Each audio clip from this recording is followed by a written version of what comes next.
Bom dia, pessoal. Hoje nós vamos conversar sobre a questão 38 do Caderno Azul do Enem de 2022. É uma questão um pouco diferente, é uma questão que a gente classificaria como uma questão de arte, mas eu vou incluí-la aqui na nossa lista. Eu não incluí todas as questões de arte na nossa lista. Enfim, seria uma lista diferente, né, só com as questões de arte, mas essa daqui eu coloquei para a gente comentar e mudar um pouquinho também o nosso que a gente está fazendo sempre, né? Bom, vamos ver então a imagem, né? Tem dois textos, o texto um que é uma imagem, e o texto 2 o texto um vem com uma referência importante, nos dizendo que imagem é essa. É o Laocoonte, do pintor espanhol de ascendência grega, El Greco. Bom, esse aqui é o quadro, né? Eu peguei o quadro maior e colorido para ficar mais bonito. O quadro chama Laocoonte, do El Greco. Se trata. O quadro nos conta a história da Guerra de Troia, trecho, né, de um momento lá da Guerra de Troia, que é narrado pelo Virgílio na Eneida. A história é relativamente simples. Na hora que chega o cavalo, os troianos começam a se perguntar o que que é aquilo. E aí o Laocoonte, esse cara, né, o mais velho, o Laocoonte, ele diz aos gregos, né, ele vai dizer para os gregos, para os troianos, perdão, ele vai dizer para os troianos, olha, não levem esse cavalo para dentro, não, pode ter soldado escondido aí dentro. Mas como isso era contra os planos dos deuses, ou seja, como o plano dos deuses era que Troia caísse, como Troia precisava cair, os deuses fazem com que cobras marítimas saiam do mar e peguem Laocoonte e seus filhos. Essa representação é desse momento, quando essas cobras estão vindo pegar Laocoonte e seus filhos, porque eles estão dizendo para os troianos não levarem o cavalo de Troia para dentro da cidade, quando a previsão dos deuses é exatamente que eles levem, né? Essa cena que está aqui representada no El Greco tem uma longa história de representações na história da arte. Eu trouxe aqui três, se não me engano. A primeira é num afresco da cidade de Pompeia. Vocês podem ver aqui, né, o Laocoonte e o filho, né, de novo, e a serpente. É um afresco, é uma pintura da antiguidade, do período romano, né, toda um pouco destruída, mas dá para identificar bem a cena. A gente tem também, eu coloquei aqui também essa outra representação no manuscrito medieval de Virgílio. Isso aqui é o Eneida do Virgílio, onde ele está contando, e aí você tem aqui essa ilustração exatamente do Laocoonte é, sendo levado pelas serpentes, pelas cobras, né? E a mais famosa delas, na verdade, que é essa escultura aqui.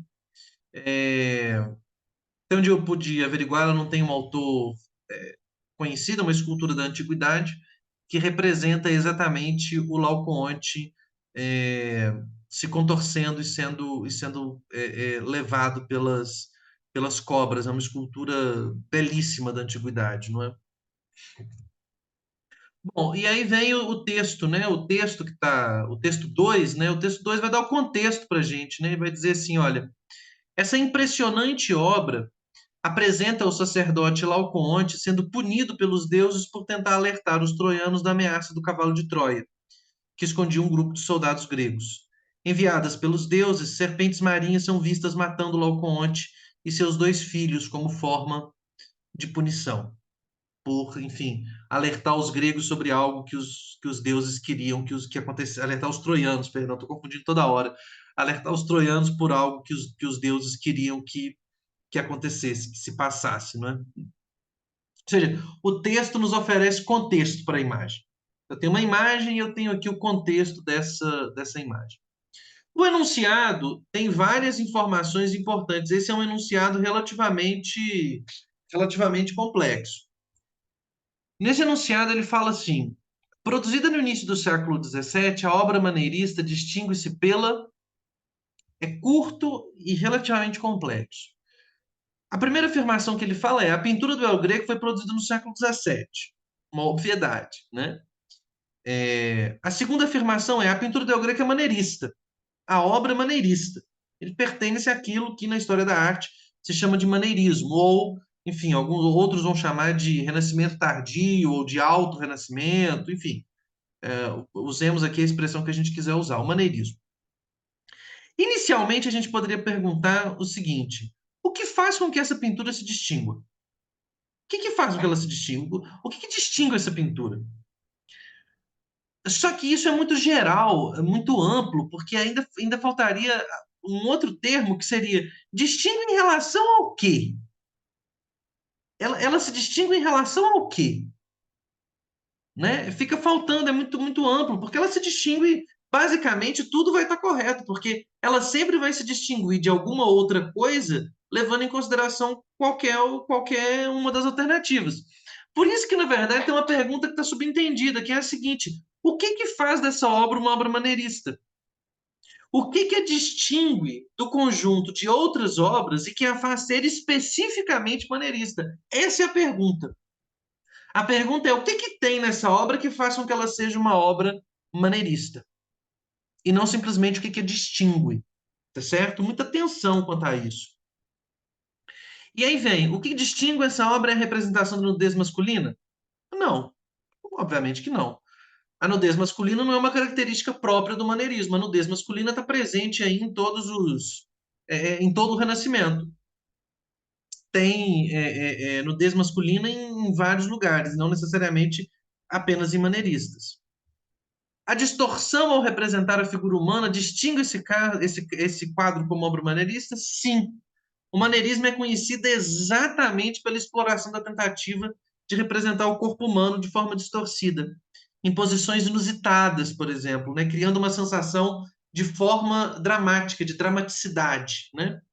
Ou seja, que ele vai distorcendo, não é? Ou seja, esse braço, pegar a imagem maior aqui, não é? Ou seja, observem como que o braço está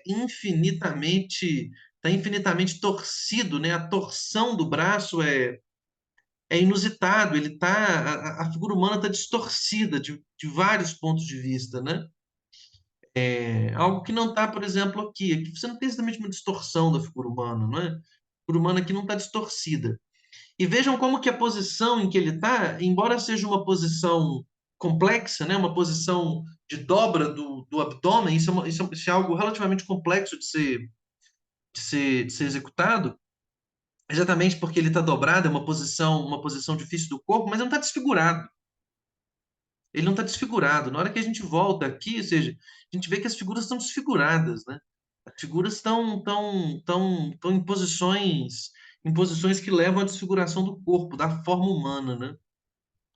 Ele fala sim, ou seja, o maneirismo é conhecido exatamente por isso. O maneirismo é isso, é essa distorção do corpo, a distorção da forma do corpo, né? Paris tem a letra B. Letra C, a evocação de um fato da cultura clássica grega, mas claro que não, isso tem no Renascimento inteiro, isso não faz da obra uma obra maneirista. A presença do tema da morte como punição, não, o maneirismo não é conhecido por um tema, né? O maneirismo não é um tema, é uma forma de tratar os temas. A utilização da perspectiva, mas é óbvio que não, a perspectiva é usada desde do Masaccio, lá no começo do Renascimento, ou seja, tem perspectiva no Renascimento inteiro, ou seja, o que faz dessa obra uma obra maneirista? O que distingue essa obra de outras obras no sentido de fazer com que ela seja maneirista? Olhem, vejam que interessante aqui como que esse detalhezinho do enunciado é importante. Se eu não entendo que o que o enunciado quer é o que distingue a obra e faz dela uma obra maneirista, eu poderia dizer que é a utilização da perspectiva para entregar os diferentes planos. Porque eu posso pensar na pintura medieval em que não tem perspectiva, por exemplo, em que não tem um tratamento da perspectiva, tá certo? Então, muita atenção a essa questão dos enunciados, ok? Pessoal, é isso por hoje. Próximo videozinho nós vamos corrigir a questão 40. Observem que elas estão muito próximas uma das outras. Qualquer dúvida, falem aqui comigo, podem comentar, tá bom? Obrigado, pessoal.